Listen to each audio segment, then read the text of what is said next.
आपके बारे में क्या सोचते हैं ये इंपॉर्टेंट नहीं है, बल्कि आप खुद के बारे में क्या सोचते हैं ये बहुत ज्यादा इंपॉर्टेंट है और ये बहुत ज्यादा महत्वपूर्ण है। और इस वर्ड का मीनिंग बहुत बहुत बहुत बड़ा है। आप खुद के बारे में क्या सोचते हैं और आपका कॉन्फिडेंस लेवल क्या है ये बहुत मैटर करता है। बल्कि कॉन्फिडेंस लेवल अगर आपका हाई है, लेकिन गलत चीजों को लेकर नहीं, सही चीजों को लेकर, जिसमें आपको लगता है कि हाँ ये 100% सही है, उसको लेकर अगर आपका कॉन्फिडेंस लेवल हाई है तो इसका मतलब ये है कि आपको कोई भी ना कभी हरा सकता है, ना कभी डरा सकता है और ना कभी नीचा दिखा सकता है। Hey everyone, this is Sakshi Rajput. Most important आज का वीडियो होने वाला है हर एक स्टूडेंट के लिए, बी फार्मा का हो या फिर किसी अलग स्ट्रीम का हो, फर्स्ट ईयर का हो, लास्ट ईयर का हो, सबके लिए आज का वीडियो बहुत बहुत बहुत इंपॉर्टेंट होने वाला है। अब देखिए आज का टॉपिक क्या है, last minute tips to score better in exams. Last minute tips कौन सी होगी एग्जाम में बेटर स्कोर करने के लिए। बहुत ही शॉर्ट रिवीजन में वीडियो होगा, फटाफट से सारे टिप्स सारे ट्रिक्स मैं आपको बता दूंगी, आप नोट कर लेना, मोस्ट इंपॉर्टेंट आप लोगों के लिए। देखिए सबसे पहले अगर मैं बात करूं तो यहाँ पे आपको टाइम मैनेजमेंट बहुत ज्यादा जरूरी होता है किसी भी एग्जाम में। लास्ट मिनट में अगर आपने तैयारी करनी है तो आपको टाइम को मैनेज करके ही अपनी प्रिपरेशन करनी होगी, राइट स्टूडेंट्स। उसके अलावा 5 टिप्स मैं आपको बताऊंगी, जिसमें से पहली जो मेरी टिप होगी वो होगी always break big task to small task. Yes, ये एक थॉट भी है आप लोगों के लिए, हमेशा जो बड़े बड़े टास्क होते हैं उन्हें छोटे छोटे टास्क में ब्रेक कर लो। जैसे कि अगर आपको स्ट्रेटेजी बनानी है तो आप 6 महीने की बनाओ, फाइनल स्ट्रेटेजी की 6 महीने बाद आपको वो अचीव कर लेना है। लेकिन उन 6 महीनों के लिए बीच में पहले महीने की स्ट्रेटेजी कि इस महीने से इस महीने के एंड तक मुझे ये अचीव करना है, फिर आपको बनानी है वीक्स की स्ट्रेटेजी और फिर आपको बनानी है डे की स्ट्रेटेजी। तब जाके आपकी वो फाइनल जो स्ट्रेटेजी है 6 महीने वाली वो कंप्लीट हो पाएगी। अदरवाइज वो सिर्फ स्ट्रेटेजी बनी रह जाएगी, वो कभी कंप्लीट नहीं होगी। तो पहले आप जो बड़े बड़े टास्क हैं उन्हें छोटे छोटे टास्क में ब्रेक कर लो, राइट। वो आप कैसे कर सकते हो, देखो इंपॉर्टेंट टॉपिक्स को आपको डिवाइड कर लेना है, एक टास्क बना के इंपॉर्टेंट टॉपिक्स को आपने डिवाइड कर लेना है, राइट। कैसे मैं आपको बता देती हूँ। जैसे आपने डिवाइड करना है, पहला टास्क है जो कि 30 मिनट वाला होगा। जैसे कि कुछ इंपॉर्टेंट टॉपिक्स जो आपको लग रहा है कि ये इंपॉर्टेंट टॉपिक्स हैं, थोड़े से लेंथी हैं, तो इसके लिए मुझे 30-30 मिनट वाले कैटेगरी में इन्हें डालना है कि ये इंपॉर्टेंट टॉपिक, ध्यान से सुनना, ऐसे ही टाइम टेबल बनाओ। 100% मैं गारंटी लेती हूँ कि आपके बहुत अच्छे मार्क्स, क्या आप लोग लास्ट टाइम पे अच्छे से प्रिपरेशन कर पाओगे। लेकिन वो स्ट्रेटेजी के हिसाब से होनी चाहिए, बिना स्ट्रेटेजी के लाइफ में कुछ भी अचीव नहीं कर पाओगे, कभी भी नहीं कर पाओगे जब तक टारगेट्स गोल्स स्ट्रेटेजी नहीं होंगी आपके पास। वरना नॉर्मल लाइफ तो सब लोग जी रहे हैं और जिए जा रहे हैं। एक कुत्ता भी होता है ना, वो रोड पे अपने बच्चों को पाल लेता है, कुत्ता भी अपना जिंदगी पूरा वहीं पे, पता है ना कि ये गली का कुत्ता है, मैं इसे देखता हुआ आ रहा हूँ, 10-12 साल से देखता हुआ आ रहा हूँ, वो भी अपनी जिंदगी काट रहा है ना। तो आप लोग भी ऐसे काटनी नहीं है, अगर जिंदगी अगर जीनी है अच्छे से तो उसके लिए स्ट्रेटेजी बना के ही आपको चलना होगा। अगर लाइफ में आपको सक्सेस हासिल करनी है, चाहे वो रिजल्ट में हो, चाहे एज ए स्टूडेंट लाइफ हो, चाहे वो आपका आगे जाके जॉब का करियर हो, ठीक है जी। चलिए ओके, सो स्ट्रेटेजी कैसे बनानी है, आपने सबसे पहले 30 मिनट, ठीक है, आपने देखना है कि टास्क 1 है, टास्क 2 है मेरे पास। टास्क 1 में मेरे पास 30 मिनट की कैटेगरी में जो जो क्वेश्चन मुझे रखने हैं वो है।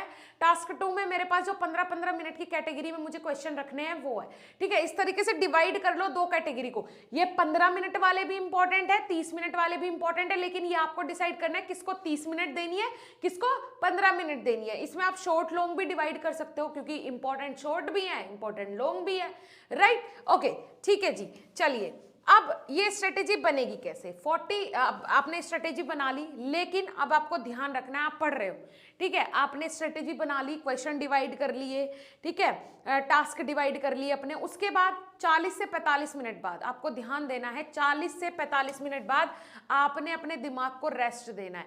आप म्यूजिक सुन सकते हो उस टाइम में, लेकिन डिस्ट्रैक्शन के साथ नहीं जाना। ये बात हमेशा याद रखना, डिस्ट्रैक्शन नहीं होना चाहिए। मोबाइल चलाओ, ठीक है, मैंने मान लिया, ठीक है, ये नहीं खोल के देखना व्हाट्सएप पे किसका मैसेज आ रहा है, क्योंकि ये देखने में, जबकि मैं वो बात नहीं कर रही गर्लफ्रेंड बॉयफ्रेंड वाली, वो बात तो अलग ही है, वो तो अलग ही किस्सा हो जाता है। अगर किसी नॉर्मल इंसानों के भी मैसेज आ रहे हैं तो वो सिर्फ स्क्रॉल करने में आप कम से कम 1 घंटा निकाल दोगे, स्क्रॉल करने में, स्टेटस देखने में, तो वो चीजें नहीं करनी। इंस्टाग्राम चलाओगे तो रील्स में इतना खो जाते हो, मतलब ऐसा लगता है आज के टाइम के स्टूडेंट्स रील्स जब स्क्रॉल करते हैं तो 2 घंटे 3 घंटे भी निकल गए तो पता नहीं चल रहा है स्टूडेंट्स को। इसीलिए कहीं ना कहीं आज के जो यूथ है आज का, वो मुझे लग रहा है कि जो ब्राइट फ्यूचर है या सक्सेस की साइड है देख ही नहीं रहा है। या तो उसकी लाइफ में क्या है, इंजॉयमेंट है स्टार्टिंग के पीरियड्स में, और फिर उसके बाद स्ट्रगल है। मुझे ऐसा लग रहा है, जैसा कि मैंने फील किया अपने रिलेटिव्स हो गए, अपने ब्रदर सिस्टर हो गए, कजन्स हो गए, उन सबका, कि भाई या तो उन्होंने अपनी लाइफ में इंजॉय किया है ना, और फिर करने के बाद ही अब उनकी लाइफ में सिर्फ और सिर्फ स्ट्रगल है, स्ट्रगल के अलावा कुछ नहीं। 8,000 10,000 की नौकरी करोगे तो स्ट्रगल ही होगा, इसके अलावा कुछ नहीं होगा। तो ये यूथ जो जा रहा है ना, ये गलत साइड जा रहा है। इसीलिए डिस्ट्रैक्शन वाली जो चीजें हैं, अगर लास्ट मिनट में आप प्रिपरेशन करना चाहते हो, अच्छे मार्क्स गेन करना चाहते हो, आएंगे 110% आएंगे, लेकिन उसके लिए स्ट्रेटेजी फॉलो करनी पड़ेगी। ये जो डिस्ट्रैक्शन वाले केंद्र है इन्हें साइड करना पड़ेगा, बिल्कुल हटा दो। होम स्क्रीन से तो हटा ही दो, व्हाट्सएप, इंस्टाग्राम, उसके अलावा हॉटस्टार वगैरह पे जो ये देखते हो आप मूवीज वगैरह, सब एकदम, नेटफ्लिक्स हो गया, सब साइड कर दो, ठीक है, क्योंकि ये लास्ट टाइम है और सब आपका रिजल्ट देखते हैं। कोई ये नहीं देखता कि आप लोगों ने क्या किया है क्या नहीं किया है, राइट। चलिए, और आप मेहनत करोगे, अच्छे तरीके से मेहनत करोगे तो 110% आपको सक्सेस मिलेगी, 100% मिलेगी। तो आपने जैसे ही आप 45 मिनट पढ़ लो, उसके बाद आपने अपने आप को रिलैक्स करना है 20 मिनट। लेकिन रिलैक्स करने के लिए आप अपना मनपसंद गेम खेल सकते हो, आप म्यूजिक सुन सकते हो, लेकिन आपने डिस्ट्रैक्ट नहीं होना है, ये बात ध्यान रखो। डिस्ट्रैक्ट नहीं होना, वरना वो जो आपने पढ़ा है ना 30 मिनट पढ़ा है, 1 घंटा पढ़ा है, अभी 45 मिनट पढ़ के आए हो, ठीक है, ज्यादा ज्यादा मैक्स टू मैक्स 1 घंटा हो सकता है पढ़ के आए हो, वो सब भूल जाओगे आप, है ना। उसके अलावा जब आपने 20 मिनट रेस्ट कर लिया, उसके बाद आपने जाना है दूसरे टास्क पे। क्योंकि क्या होता है ना, हमारा जो दिमाग है, ये दिमाग बहुत ही क्या है, एक तरीके से वो होता है, बर्डनाइज हो जाता है, आलसी टाइप का है। अगर आपने पहले से उसे इतना स्ट्रॉन्ग करके रखा है कि उसकी कैपेसिटी हो गई है 2 घंटे पढ़ने की, तो कोई दिक्कत नहीं है। लेकिन मैंने बताया उन बंदों के लिए ये बात चल रही है जिन्होंने एग्जाम टाइम के लिए प्रिपरेशन करनी है, चाहे उन्होंने कुछ पढ़ा हो पूरी साल या ना पढ़ा हो, ये एक स्टूडेंट के लिए बात हो रही है, राइट। और ये ऑर्डिनरी स्टूडेंट है, एक्स्ट्रा ऑर्डिनरी स्टूडेंट्स नहीं है। एक्स्ट्रा ऑर्डिनरी स्टूडेंट्स के पास तो टाइम ही नहीं होता, वो पूरे दिन रात पढ़ते रहते हैं, पता नहीं कैसे पढ़ते हैं, है ना। तो ये आप लोगों की बात हो रही है। अब क्या होता है कि हमें क्यों रिलैक्स देना होता है, 40 से 45 मिनट बाद दिमाग को क्यों रिलैक्स चाहिए होता है, क्योंकि जो कंसंट्रेशन लेवल होता है ना माइंड का, वो 40 से 45 मिनट बाद क्या हो जाता है, लो होना स्टार्ट हो जाता है, ठीक है। क्या हो जाता है, वो लो होना स्टार्ट हो जाता है 40 से 45 मिनट बाद। तो इसी के कारण हमारा दिमाग जो है वो एकदम से ऐसा होता है ना, रोबोट मोड पे ले जाना पड़ता है, बहुत जरूरी होता है, वरना वो है खराब हो जाएगा। रिफ्रेश करने के लिए जरूरी होता है कि दिमाग को रिफ्रेश करो 20 मिनट, उसके बाद दोबारा से आओ नेक्स्ट टास्क पे, ठीक है जी। नेक्स्ट टास्क पे आपने आना है दोबारा से। उसके अलावा देखिए, best way to study to teach. अब सेकंड टिप, मैंने बोला था 5 टिप हम यहाँ डिस्कस करेंगे। सेकंड टिप की अगर मैं बात करूँ, दूसरी जो मेरी मेन टिप है वो है क्या, कि आपको पढ़ना ऐसे है कि आपको दूसरों को पढ़ाना है, राइट। अब फॉर एग्जांपल ये प्रेजेंटेशन है जो मैंने प्रिपेयर किया, ये प्रेजेंटेशन पहले मैंने इसके बारे में देखा होगा, पढ़ा होगा, फिर उसके बाद ये प्रेजेंटेशन जो है वो बनाई होगी, उसके बाद मैं आपको समझा पा रही हूँ, राइट। अगर मैं आपको समझा ही नहीं पाऊँ तो मतलब मैंने ये पढ़ा नहीं है, मैंने ये बनाया नहीं है, मैंने ये समझा नहीं है ना। तो अब मैं आपको ध्यान से सुनना, ये कितना इंपॉर्टेंट पॉइंट है। आपने ऐसे पढ़ना है कि जैसे आप फॉर एग्जांपल आप याद कर रहे हो व्हाट इज सेल, तो आपने ये सोच के पढ़ना है कि कल अगर मुझसे कोई पूछने लगे या फिर मैं अपने क्लासमेट को जाके बताने लगूं, है ना, तो मैं कैसे बता पाऊंगा व्हाट इज सेल। अगर आप किसी को प्रेजेंटेशन देने के लिए पढ़ते हो तो आप उसको बहुत अच्छे से पढ़ते हो और आपका माइंड उसे याद रखने की कैपेसिटी रख, क्योंकि दिमाग को भी लगता है ना यार अपनी बेइज्जती ना हो जाए, है ना, तो उसे प्रेजेंट करने के तरीके से पढ़ो, ठीक है। इसके लिए भी इंपॉर्टेंट चीजें आपको बताऊंगी कि कैसे कैसे क्या करना है, और ये मैं आपको क्यों बोल रही हूँ। अल्बर्ट आइंस्टीन का कहना क्या है, ध्यान से सुनिएगा, ये भी एक थॉट है आप लोगों के लिए। If you can't explain it simply, you don't understand it well enough, ठीक है जी। अब मेरी बात ध्यान से सुना, अगर आप किसी ने आपसे कोई भी पॉइंट के बारे में बात चल रही है, ठीक है, चलो किसी ने कुछ पूछा भी नहीं, किसी पॉइंट के बारे में बात चल रही है, राजनीति के बारे में बात चल रही है, तो अगर आपको उस चीज की नॉलेज है, अगर कोई राम मंदिर के बारे में बात कर रहा है ना, कोई किसी भी टॉपिक के बारे में बात कर रहा है, अगर आपको उसकी नॉलेज है तो फटाफट फटाफट फटाफट बोलेंगे, आपसे चुप नहीं रहा जाएगा। और अगर आपको नॉलेज ही नहीं है तो आप शांत रहोगे, है ना। अगर आपको अधूरी नॉलेज है तब भी आप शांत रहना प्रेफर करोगे। तो इनके कहने का मतलब ये है कि अगर आप किसी को अच्छे से समझा नहीं सकते हो, एक्सप्लेन अच्छे से नहीं कर सकते हो, तो मतलब आपके कंसेप्ट क्लियर नहीं है, आपको वो टॉपिक पूरी अच्छी तरीके से नहीं आता है, राइट। ओके, उसके बाद समझ में आया, इसलिए मैंने बोला कि आपको ऐसे पढ़ना है जैसे आपको किसी को वो प्रेजेंट करना है। उसके बाद you apply this teaching technique on yourself to test your understanding. आप अपने ऊपर ये टीचिंग टेक्निक अप्लाई कर सकते हैं, जैसे कि आइंस्टीन ने बोला ही है कि भाई अगर आपके कंसेप्ट क्लियर हैं तभी आप दूसरों को समझा पाओगे, अगर आपको दूसरों को आप एक्सप्लेन नहीं कर पा रहे हो मतलब आपके कंसेप्ट ही क्लियर नहीं है, आपको मजा ही नहीं आएगा वो कंसेप्ट क्लियर करने में। तो इसीलिए टीचिंग टेक्निक आपको अपने ऊपर अप्लाई जरूर करनी चाहिए, 100% काम करती है, 110% काम करती है, राइट। उसके अलावा देखिए थर्ड स्ट्रेटेजी, अगर मैं बात करूं थर्ड स्ट्रेटेजी मेरी क्या होगी जो कि आपको फॉलो करनी है, स्टडी एक्टिविटी, ठीक है जी, हाँ ठीक है, स्टडी एक्टिविटी आपको अपने स्टडी की जो एक्टिविटीज हैं वो कैसे फॉलो करनी है।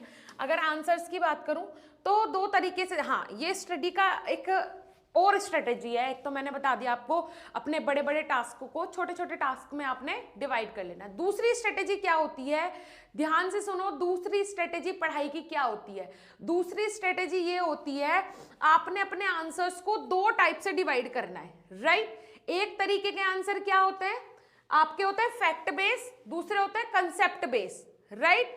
फैक्ट बेस और कंसेप्ट बेस, ध्यान से सुनिएगा। फैक्ट बेस का मतलब क्या होता है, फैक्ट बेस से आप क्या समझ रहे हैं, example how many bones do we have in your body, आपकी बॉडी में कितनी बोन्स हैं, ये फिक्स है, 206 हड्डियां होती हैं बॉडी के अंदर, तो वो 206 ही रहेंगी, मतलब ये आपने याद करना है, ये फैक्ट है कि ये है मतलब है, ये आपने याद करने वाली चीज है, राइट। तो ये कैसे हुए, फैक्ट बेस हुआ, कैसा हुआ ये पॉइंट, फैक्ट बेस हुआ, right. We will remember this learning process, ये क्या है, एक लर्निंग प्रोसेस है, इसे हम याद कर सकते हैं, इसे हमें याद रखना है, ठीक है। दूसरा आ जाता है कंसेप्ट बेस। अब कंसेप्ट बेस का एग्जांपल की अगर मैं बात करूं, व्हाट इज फोटोसिंथेसिस। फोटोसिंथेसिस एक प्रोसेस है जिसे आपको समझना पड़ेगा कि वो प्रोसेस क्या है, वो कैसे होता है, राइट। अगर ये ना हो तो वो नहीं होगा। ऐसा कभी हड्डियों के साथ होगा कि अगर किसी की आंखें नहीं है तो उसकी हड्डियां भी कम हो जाएंगी, ऐसा होगा, नहीं होगा। लेकिन फोटोसिंथेसिस एक प्रोसेस है, इसे आपको समझना होगा, अगर आप इसे समझेंगे तभी आप इसे लिख पाएंगे। ये फैक्ट नहीं है, ये एक लर्निंग प्रोसेस नहीं है, हाँ ध्यान रखना है आपने लेकिन याद नहीं करना है, ठीक है। We can't remember this, we have to understand. जब तक आप इसे नहीं समझेंगे तब तक आप इसे नहीं याद कर सकते हैं, तब तक आप इसे नहीं याद रख सकते हैं जब तक नहीं समझेंगे, राइट। ये कंसेप्ट क्लियर करवाने वाली प्रोसेस है। अगर मैं कंसेप्ट बेस की बात करूं तो जब आपके कंसेप्ट क्लियर होंगे तभी ये प्रोसेस आपको समझ में आएगी, और ये एक लर्निंग प्रोसेस है। जब आप इसे याद कर लेंगे तो आपको हमेशा याद रहेगा कि हाँ ये, क्योंकि ये फैक्ट है, ये होता ही होता है, ठीक है, ये होगा ही, इसमें कुछ चेंजेस नहीं होंगे। तो ये दोनों प्रोसेस आपको समझ में आई। तो इस तरीके से आपने अपने आंसर्स को डिवाइड करना है, फैक्ट बेस कौन से हैं, कौन से आपको समझ के पढ़ने हैं और कौन से आपको याद करने हैं, राइट। कंसेप्ट बेस और फैक्ट बेस, ठीक है।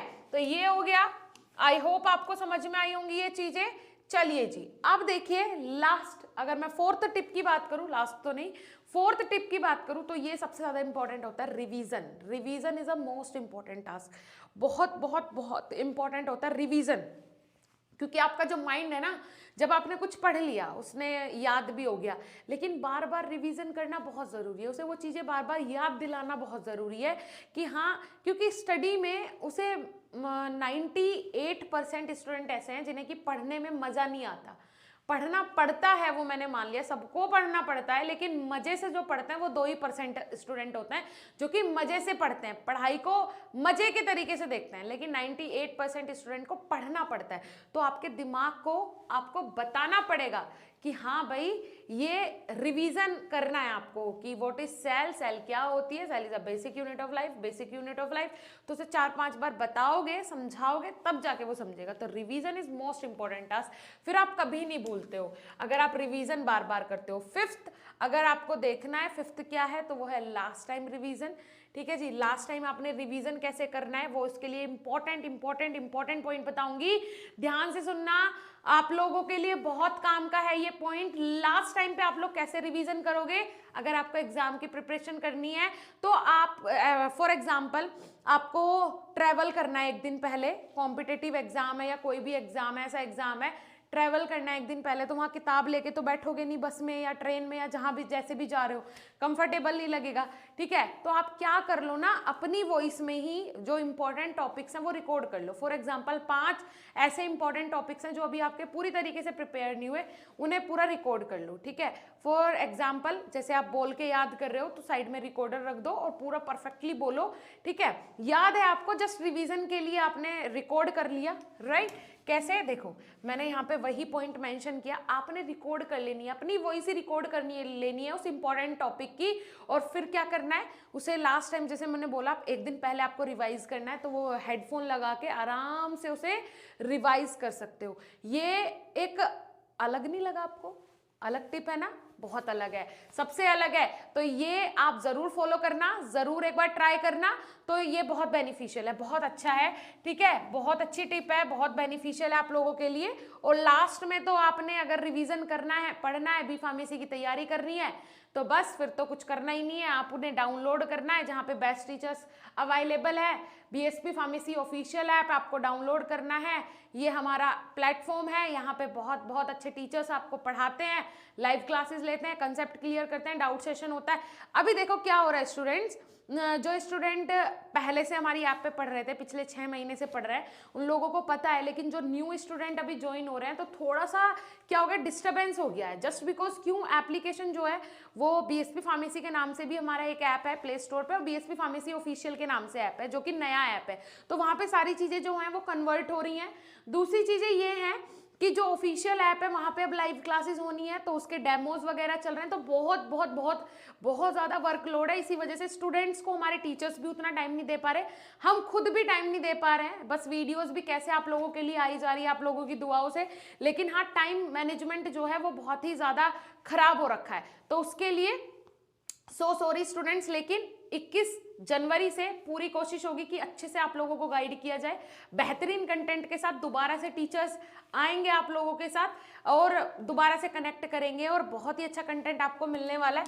सो आप भी समझ सकते हो कि दूसरा एप्लीकेशन आप लोगों के कहने से ही बनवाया गया है, बीएसपी फार्मेसी ऑफिशियल ऐप, क्योंकि बीएसपी फार्मेसी ऐप पे आपको डाटा कंज्यूमिंग की प्रॉब्लम हो रही थी, आपका ज़्यादा डाटा कंज्यूम हो रहा था, उसके अलावा एप्लीकेशन स्मूथली वर्क भी नहीं कर पा रहा था, लेकिन अब ऐप भी स्मूथली वर्क करेगा, आप लोग यहाँ पे एमसीक्यूज वगैरह भी अटेंड कर पाओगे, सारी चीजें आपको मिल रही है बीएसपी फार्मेसी ऑफिशियल ऐप पे, डाटा कंज्यूम नहीं होगा, सबसे इंपॉर्टेंट था हमारे लिए स्टूडेंट का डाटा, बिकॉज जो रूरल एरिया गांव देहात के बच्चे हैं 1 GB 1.5 GB डाटा उन्हें मिलता है और उसमें ही उन्हें अपना पूरा काम करना होता है, पूरा काम दैट मीन कि बाकी चीजें भी देखनी है भाई, थोड़ी देर इंस्टाग्राम भी चलाना है ना, व्हाट्सएप पे चैटिंग वैटिंग भी करनी है और क्लासेस भी देखनी है, तो उसके लिए ही आपके कंफर्ट के लिए ऐप बनवाया गया है बीएसपी फार्मेसी ऑफिशियल, फटाफट जाके प्ले स्टोर से डाउनलोड करो, नीचे डिस्क्रिप्शन में लिंक भी दिया हुआ है ऐप का। डेली लाइव क्लासेस देखिए मैं आपको बता देती हूँ, बीएसपी फार्मेसी एक ऐसा प्लेटफॉर्म है जहां पे आपको B pharm 1st to 8th sem का स्टडी मटेरियल मिलता है, अभी 1st और 3rd सेम का लाइव कोर्सेज हमारे एप्लीकेशन पे अवेलेबल है, 1st और 3rd सेम के लाइव कोर्सेज चल रहे हैं जिसमें कि आपको डेली बेसिस पे लाइव क्लासेस मिलती हैं, recorded videos, notes, test series, important question, doubt session, model papers, सारी चीजें आपको मिलती हैं, प्रीवियस ईयर क्वेश्चन पेपर, सब कुछ हमारे टीचर्स आपको प्रोवाइड करवाते हैं।